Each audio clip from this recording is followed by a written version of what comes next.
यशोधरा हैरान थी कि चाणक्य नन्हे से बालक चंद्रगुप्त को विष देने की बात क्यों कर रहे हैं। उसने हड़बड़ाहट में उनकी तरफ हैरानी से देखते हुए पूछा, विष चंद्रगुप्त के लिए? स्वामी, ये क्या कह रहे हैं आप?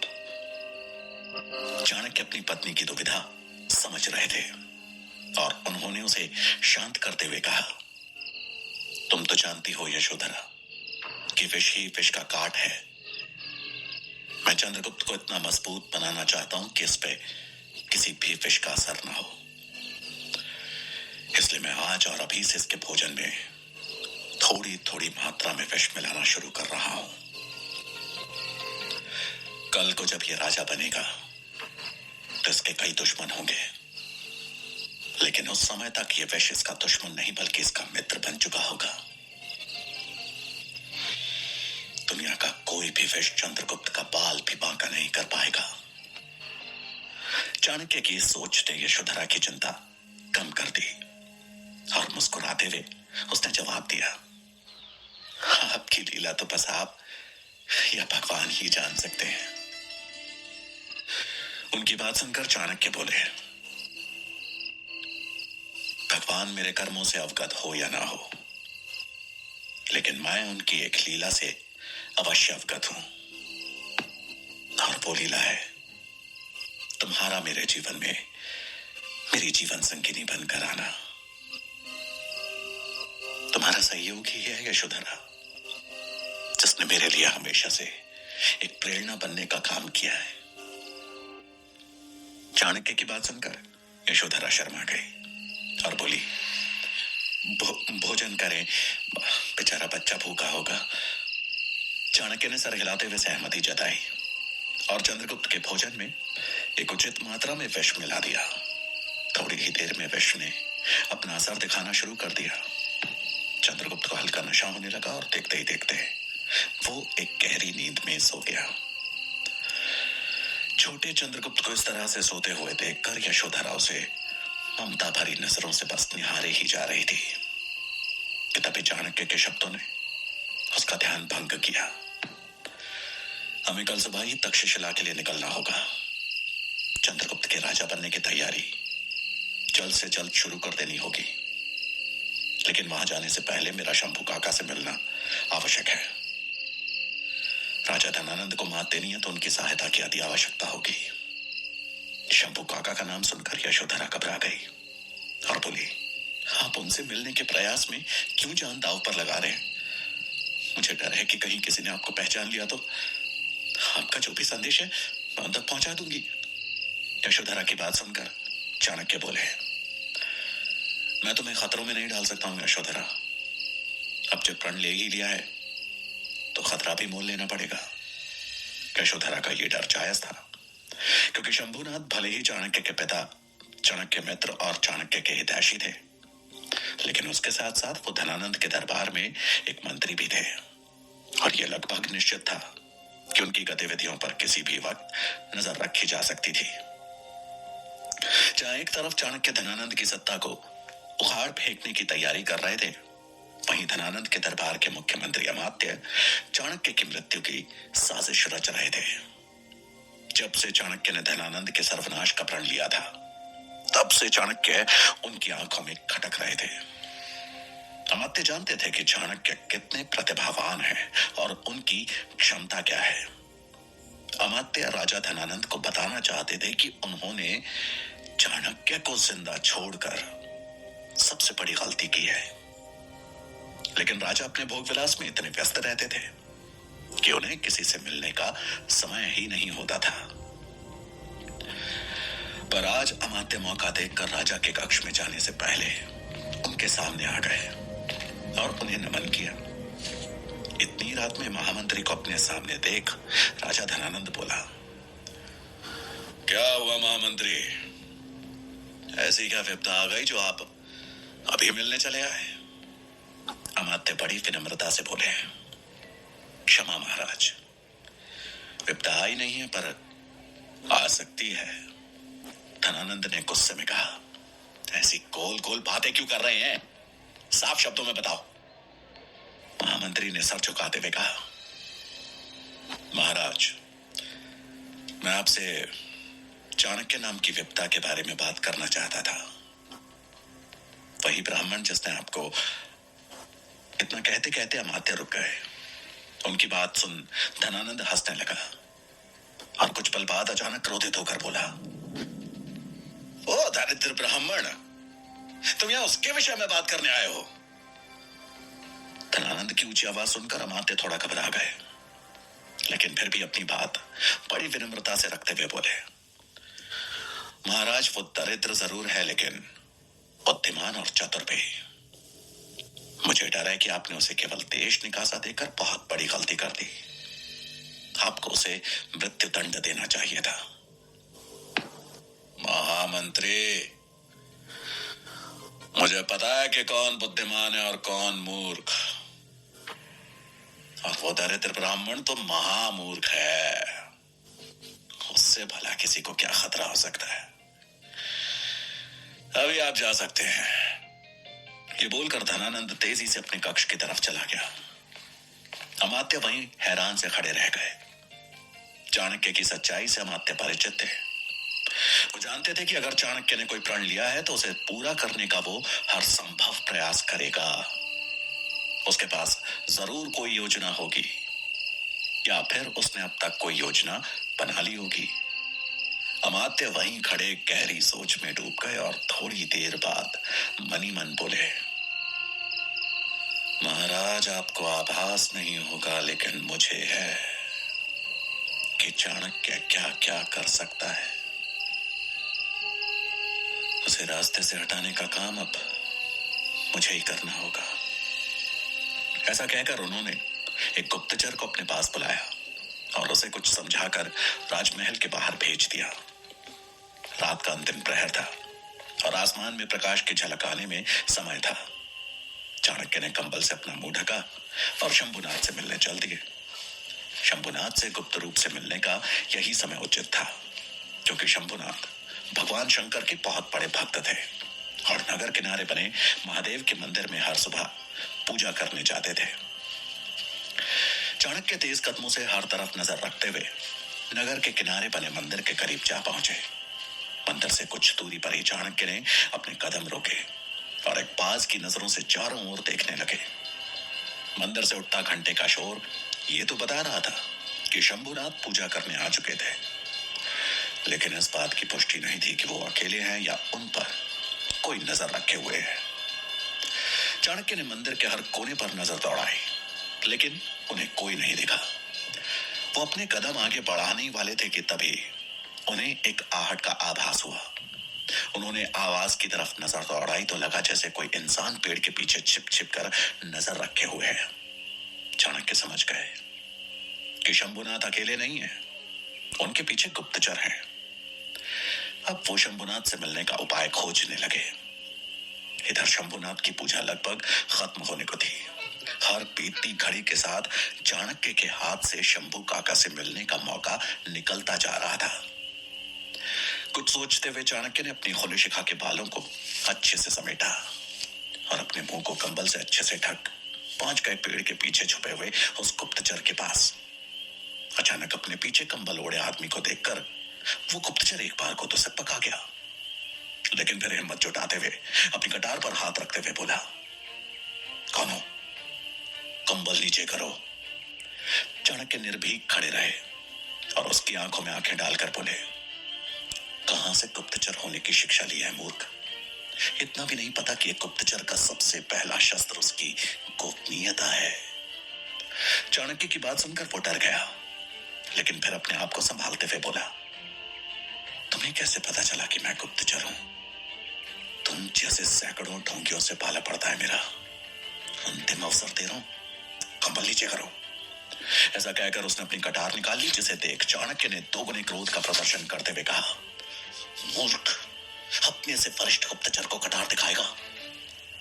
मंत्री शंभुनाथ पर ही नजर रखने भेजा था ना तुम्हें कि कहीं वो उस दरिद्र ब्राह्मण से संपर्क करने की कोशिश करे। तो क्या सही से अपना काम कर रहे हो? अपने आत्मविश्वास के बल पर अब चाणक्य उस गुप्तचर पर हावी होते दिख रहे थे। उस गुप्तचर की कटार पर पकड़ ढीली होने लगी थी। ये देख चाणक्य ने और दृढ़ता के साथ कहा, चेहरा तुमने ढका नहीं और अब क्या कानों में भी रुई डाल के बैठे हो? जो मंदिर के पीछे हो रही आहट तक नहीं सुनाई दे रही तुम्हें? शर्म आ रही है मुझे तुम्हें देखकर। समझ नहीं आ रहा कि इतने आवश्यक कार्य के लिए तुम्हें चुना गया है। गुप्तचर नहीं हो तुम, कलंक हो। और कलंक को जितनी जल्दी मिटा दिया जाए उतना राज्य हित के लिए उचित होता है। चाणक्य की दृढ़ता के आगे वो गुप्तचर टूट गया और उनके कदमों में गिरकर बोला, क्षमा करें मुझे, कृपया इस भूल को सुधारने का एक मौका दे स्वामी। मैं विश्वास दिलाता हूं कि आइंदा से किसी त्रुटि का मौका नहीं दूंगा। ऐसा कहकर वो गुप्तचर गिड़गिड़ाने लगा। वो गुप्तचर अब पूरी तरह से चाणक्य की मुट्ठी में था। अपने स्वर को गंभीर बनाए रखते हुए चाणक्य बोले, अंतिम मौका दे रहा हूं, जाओ, जाकर मंदिर का पिछला हिस्सा देख कर आओ। तब तक मैं शंभुनाथ पर नजर रखे हुए हूं। ध्यान रहे, कोई भी कोना छूटना नहीं चाहिए। प्राणों की भीख मिलते वो गुप्तचर उठा और अपना चेहरा ढक के मंदिर के पीछे की ओर भागा। तभी शंभुनाथ अपनी पूजा समाप्त कर मंदिर से नीचे उतरने लगे। चाणक्य बगैर समय गवाए तुरंत उनके पास गए और अपना कंबल हटाते हुए उन्हें प्रणाम किया। अपने सामने चाणक्य को देख शंभुनाथ घबरा गए और इधर उधर देखते हुए बोले, पुत्र तुम्हें पता है कि अगर तुम्हें यहाँ किसी ने देख लिया तो मृत्युदंड तय है। चाणक्य ने उनको शांत करते हुए कहा, मुझे आभास है काका, पर आप निश्चिंत रहें, अभी हम पर किसी की नजर नहीं है। मैं आपसे मिलकर बस आपको बताना चाहता था कि धनानंद के सर्वनाश की प्रक्रिया शुरू हो गई है। मैं एक बालक को भावी राजा बनाने की शिक्षा देने तक्षशिला लेकर जा रहा हूं और धनानंद को गद्दी से हटाने की मेरी इस योजना में मुझे आपकी आवश्यकता होगी। आपकी मदद के बिना यह योजना सफल नहीं हो सकती, इसलिए आपसे प्रार्थना करने आया हूं। चाणक्य की बात सुनकर शंभुनाथ बोले, पुत्र, मुझ जैसा बूढ़ा आदमी भला तुम्हारी क्या मदद कर सकता है, लेकिन तुम्हारा जो भी प्रयोजन है बताओ। चाणक्य ने उत्तर देते हुए कहा, मैं चाहता हूं कि आप बस धनानंद के शासन के कमजोर हिस्सों पर नजर रखें, क्योंकि अवसर आने पर सबसे पहला वार उन्हीं कमजोर पहलुओं पर करना होगा। मैं जल्दी ही तक्षशिला से लौटकर आपसे मिलूंगा। चाणक्य का प्रस्ताव सुनकर शंभुनाथ बोले, मगध की नियति का बदलना आवश्यक है। मुझसे जो बन पड़ेगा मैं करूंगा, पर चाहे इसके लिए मुझे अपने प्राण ही क्यों ना त्यागने पड़े। तुम जाओ पुत्र और अपना कार्य करो।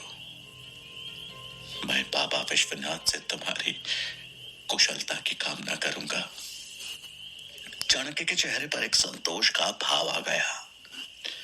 उन्होंने शंभू काका के पांव छुए और कहा, एक बात और काका, आपके पीछे राजमहल के गुप्तचर लगा दिए गए हैं। मुझे लगता है कि हमारी मित्रता की भनक मंत्रिमंडल के किसी मंत्री को लग चुकी है।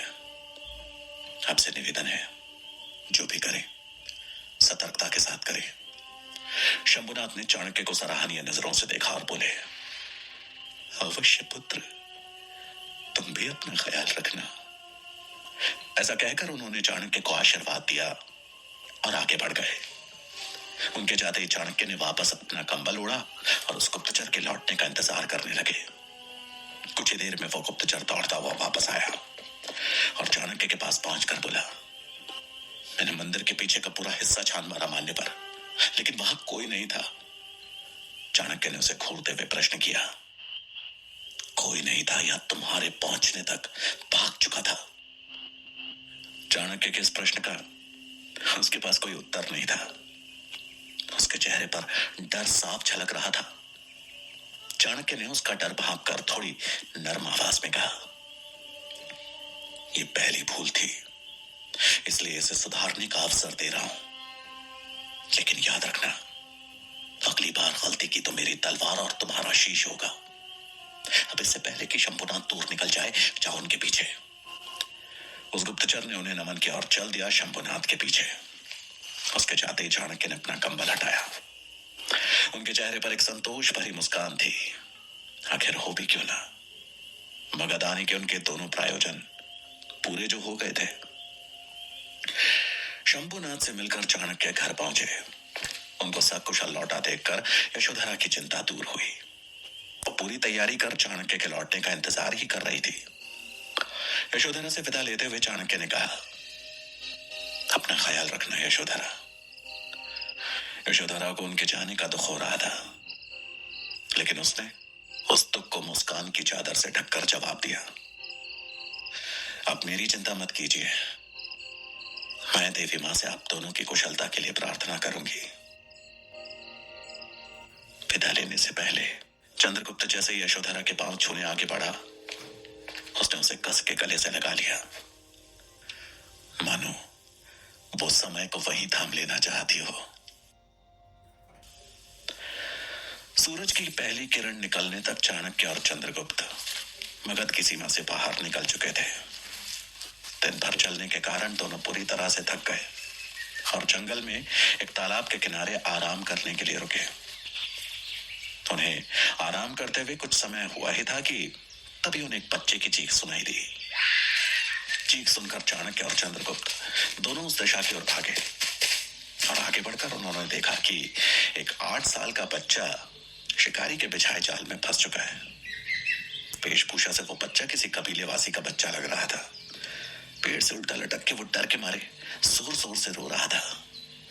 उसकी आवाज पूरे जंगल में गूंज रही थी। बच्चे को हवा में झूलते देख चाणक्य ने उससे कहा, शांत पुत्र, शांत, कुछ नहीं होगा तुम्हें, हम बचाएंगे तुम्हें। चाणक्य ने उस बच्चे को सांत्वना देते हुए जैसे ही छोटे चंद्रगुप्त की ओर देखा तो वो अपनी कटार से जाल की रस्सी काटने का काम शुरू कर चुका था। चंद्रगुप्त की बुद्धि की तीव्रता देख चाणक्य प्रसन्न हुए। वो चंद्रगुप्त द्वारा काटी जा रही रस्सी के कटते हुए सिरे के वजन को संभालने के लिए जैसे ही उसके ओर पड़े कि अचानक वो रस्सी अधकटे सिरे से टूट चंद्रगुप्त के हाथों से फिसल गई। जाल में कैद वो बच्चा हवा की गति से नीचे की ओर गिरा और इससे पहले कि वो जमीन से टकराता चाणक्य ने फुर्ती दिखाते हुए उसके नीचे अपने हाथ फैला दिए और वो बच्चा जमीन में टकराने के बजाय उनकी गोद में आ गिरा। बच्चे को बचा चाणक्य अभी संभले ही थे कि तभी धनुष से छूटा एक तीर बिजली की गति से उनकी छाती पर लगने ही वाला था कि उन्हें एक जोर का धक्का लगा। अचानक लगे इस धक्के से चाणक्य उस बच्चे को लेकर जमीन पर गिरे और वो तीर हवा में छलांग लगा रहे चंद्रगुप्त के पांव को चीरता हुआ पेड़ के तने से जा टकराया। चंद्रगुप्त ने चाणक्य को धक्का दे उस तीर का शिकार होने से बचा लिया, लेकिन खुद घायल हो गया। चाणक्य ने अपने हमलावर को देखने के लिए जैसे ही उस दिशा की ओर नजर दौड़ाई तो सामने हाथ में धनुष लिए एक आदमी खड़ा था, ढक रखा था। अगले ही पल उस आदमी ने अपने धनुष पर दूसरा तीर चढ़ा लिया और इससे पहले कि वो उस तीर से चाणक्य को अपना निशाना बनाता, एक तरफ से आता तीर उसकी बाजुओं को चीरता हुआ निकल गया और उसका धनुष उसके हाथ से झटक कर दूर जा गिरा। चाणक्य ने पीछे पलट कर देखा तो कबीले का एक आदमी हाथ में धनुष लिए उनकी तरफ बढ़ रहा था। उसने हमलावर पे एक और तीर से वार किया, लेकिन इस बार हमलावर ने बड़ी फुर्ती से उस तीर को चकमा दे दिया। वो आदमी हमलावर को मारने के लिए उसके पीछे भागा, लेकिन तब तक वो किसी साए की तरह गायब हो चुका था।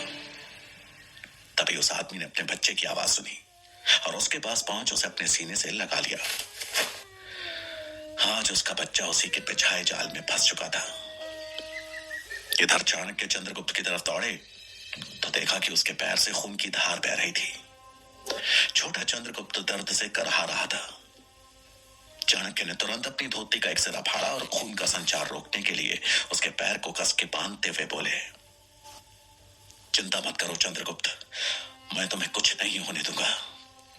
तभी वो कबीले का आदमी अपने बच्चे को लेकर चाणक्य के पास आकर बोला, मेरे बच्चे की जान बचाने के लिए आपका धन्यवाद। मेरा कबीला पास में है, वहां चलिए, इस बच्चे के घाव का तुरंत उपचार करना आवश्यक है। चाणक्य को समय की गंभीरता समझ में आ रही थी और वो उस नवयुवक की मदद से चंद्रगुप्त को लेकर कबीले आ पहुंचे। कबीला जंगल के पास की नदी के मुहाने पे बसा था, जहां के लोग जड़ी बूटियों के व्यापार का काम करते थे। कुछ ही समय में एक बूढ़े वैद्य ने वहां पहुंचकर चंद्रगुप्त का उपचार करना शुरू कर दिया। उपचार कर वैद्य ने चाणक्य से कहा, चिंता ना करें मान्यवर, ये 2-3 दिन में ठीक हो जाएगा, इसे आराम करने की आवश्यकता है। चाणक्य ने वैदराज को नमन किया और वो वहां से चले गए। तभी वो कबीले का आदमी चाणक्य के पास आकर बोला, मान्यवर, इतनी जल्दबाजी में मैं अपना परिचय देना ही भूल गया। मेरा नाम तामी है। मेरी नजर कहती है कि आप किसी गुरुकुल के आचार्य हैं। उसको देख चाणक्य बोले, सही पहचाना तुमने। मैं तक्षशिला का आचार्य चाणक्य हूं। हमारी जान बचाने के लिए बहुत बहुत धन्यवाद। लेकिन मुझे लगता है कि मुझे चंद्रगुप्त को लेकर यहां से निकलना चाहिए। चाणक्य द्वारा अचानक लिए गए निर्णय को सुनकर तांबी ने चौंक के पूछा, क्या हुआ आचार्य? क्या मेरे आतिथ्य में कोई कमी रह गई? क्या मुझसे कोई गलती हुई है? उसकी बात सुनकर चाणक्य बोले, नहीं तांबी, तुमने तो हम अजनबियों की जान बचाई है। हमारा स्वागत अपने परिवार की तरह किया है। लेकिन मेरी दुविधा का कारण कुछ और है। मुझे मारने जो आदमी आया था वो कोई साधारण आदमी नहीं, बल्कि मसाई सैनिक था। मगध ही एक ऐसा राज्य है जहां गुप्त हत्या करवाने के लिए मसाई सैनिकों का इस्तेमाल किया जाता है। और ये मसाई सैनिक अपने लक्ष्य को पूर्ण किए बगैर रुकते नहीं है। मुझे डर है कि अगर वो हमारा पीछा करते हुए इस कबीले में आया तो तुम्हारे परिवार पर खतरा बन सकता है। ये सुनकर तांबी ने हाथ जोड़े और बोला, आचार्य, आप हमारे अतिथि हैं और चंद्रगुप्त के ठीक होने तक निश्चित होकर यहां रहें। रही बात सुरक्षा की, तो उसकी जिम्मेदारी आप हम पर छोड़ दीजिए। मैं आश्वासन देता हूं, किसी को कुछ नहीं होगा। चाणक्य उसकी बात सुनकर मुस्कुराया और फिर चंद्रगुप्त के हाल जानने के लिए घर के अंदर चले गए। चाणक्य ने पूरी रात एक पिता की तरह चंद्रगुप्त का ख्याल रखा और सवेरे जब उसकी निद्रा टूटी तो चाणक्य ने मुस्कुराते हुए उसके सिर पर हाथ फेरते हुए उससे पूछा, मुझे बचाने के लिए अपनी जान दांव पर लगाना उचित था?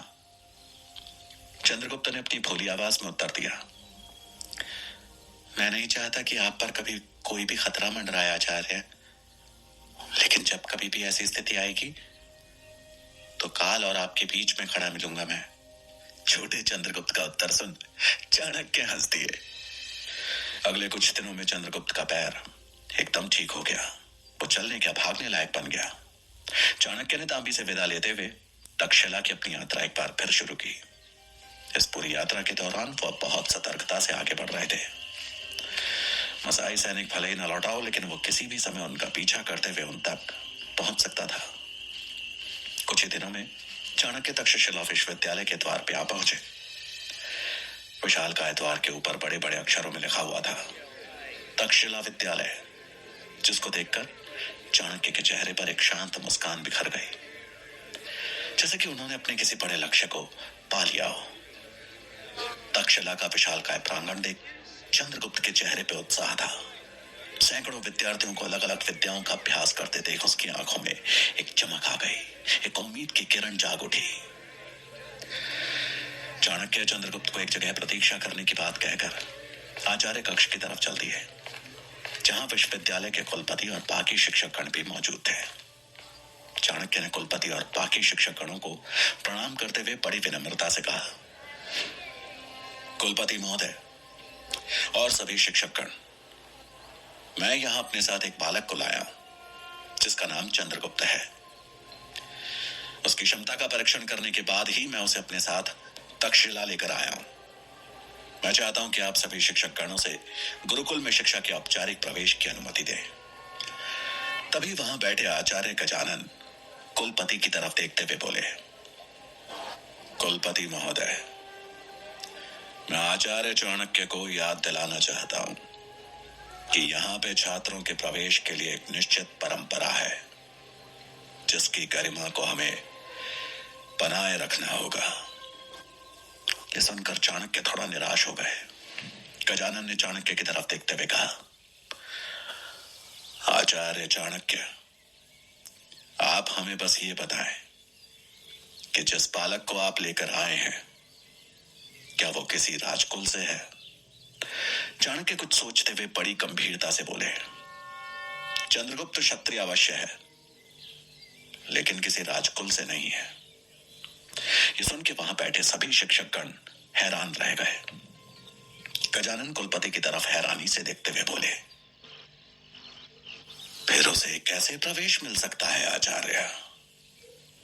उसके गुणों के आधार पर? चाणक्य ने पलटवार करते हुए कहा, बात ये नहीं है आचार्य। गजानन चाणक्य की तरफ मुड़ते हुए कुछ बोलने को हुए, लेकिन उनको बीच में टोकते हुए चाणक्य ने कहा, बात यही है आचार्य। यह विश्वविद्यालय, ये गुरुकुल की गरिमा यहाँ का ज्ञान है। ज्ञान ही तक्षशिला की पहचान है, जो हम सभी यहाँ आने वाले छात्रों को देते हैं। और आचार्य, मुझे लगता है ज्ञान प्राप्ति का अवसर सभी को समान रूप से मिलना चाहिए। गजानन ने कटाक्ष करते हुए कहा, आचार्य चाणक्य, आप यहाँ की परंपराओं को तोड़ने की कोशिश कर रहे हैं। समय के साथ अपनी पुरानी परंपराओं से ऊपर उठना होता है आचार्य। उनको तोड़ के नए नियम गढ़ने पड़ते हैं। आपको तो ज्ञात होगा ही कि सीधे वृक्ष सबसे पहले काटे जाते हैं। और रही बात इस बालक की, तो कौन जानता है कि यह कल पूरे भारतवर्ष का नेतृत्व करे। उसे अपनी योग्यता के आधार पर सीखने का अवसर देना हमारा कर्तव्य है। लेकिन फिर भी मुझे कुलपति का अंतिम निर्णय मान्य होगा। गजानन कुछ पल के लिए शांत हो गए। कुलपति दोनों की बातों को बड़े ध्यान से सुन रहे थे। फिर कुछ सोचते हुए बोले, आचार्य गजानन, आचार्य चाणक्य की बातें कुछ हद तक उचित तो हैं। इसलिए यहां का कुलपति होने के नाते मैं ये निर्णय लेता हूं कि चाणक्य द्वारा लाए गए बालक को हमारे यहां प्रवेश के लिए यहाँ की परीक्षा में सफल होना पड़ेगा। वो सफल हुआ तो तक्षशिला के द्वार उसके लिए खुल जाएंगे। ये सुन चाणक्य उनके इस प्रस्ताव को सम्मान देते हुए नमन कर बोले, मुझे आपका ये प्रस्ताव मान्य है कुलपति। तभी गजानन ने कुलपति की ओर हाथ जोड़कर कहा, कुलपति, मुझे भी आपका निर्णय मान्य है, लेकिन निवेदन करना चाहता हूं कि ये परीक्षा निष्पक्ष रहे। इसके निष्पक्ष रहने के लिए जरूरी है एक ऐसी परीक्षा समिति का गठन जो आचार्य चाणक्य के प्रभाव से प्रभावित होकर नहीं, बल्कि चंद्रगुप्त के गुणों को परख कर निर्णय ले। और आपकी अनुमति से मैं इस शिक्षा समिति का गठन करना चाहता हूं। कुलपति थोड़ी देर तक विचारों में खोए रहे और अंत में उन्होंने आचार्य गजानन को शिक्षा समिति का गठन करने की अनुमति दे दी। अनुमति मिलते ही गजानन के चेहरे पर एक कुटिल मुस्कान उभर आई और वो बनी मन बोले, अब देखता हूं कैसे मिलेगा चाणक्य के शिष्य चंद्रगुप्त को यहां प्रवेश। हवा के प्रवाह के चलते चाणक्य की शिखा के बाल लहरा रहे थे। गजानन के चेहरे पर छाई कुटिल मुस्कान ने मानो उन्हें धनानंद से मिले अपने अपमान की याद दिला दी। उन्होंने चेहरे पर आ रहे अपनी शिखा के बालों को समेटा और सबको नमन कर चल दिए आचार्य कक्ष से बाहर।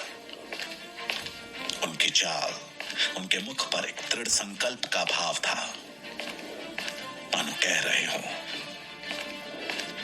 चंद्रगुप्त तक्षशिला में प्रवेश लेकर रहेगा, चाहे कुछ भी हो।